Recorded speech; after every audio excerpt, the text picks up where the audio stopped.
Welcome to Let Me Fix This. Enjoy the video. You start by turning one device into an offline internet hub.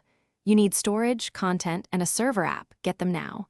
Download hotspzymes, website copies, or documentation to that storage before you disconnect. Once done, install and configure a lightweight server, hotspzymes for ZIMs or Python HTTP, server for static files, and place your content in a single folder. Make sure the device has power and local Wi-Fi enabled. You are creating a private, offline HTTP source. Once the server runs, you configure sharing so other devices can connect.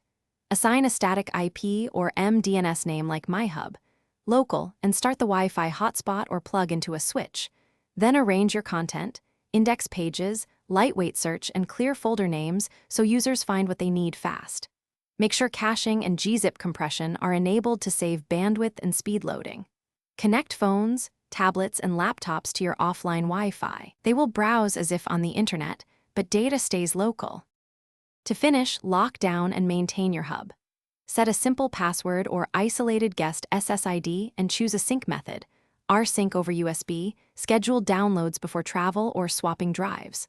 Once configured, test on multiple devices and verify search works. If something goes wrong, don't panic. Check the server status, confirm the device IP and Wi-Fi SSID, inspect server logs for errors, and reboot the server if needed. Make sure clients aren't blocked by firewalls.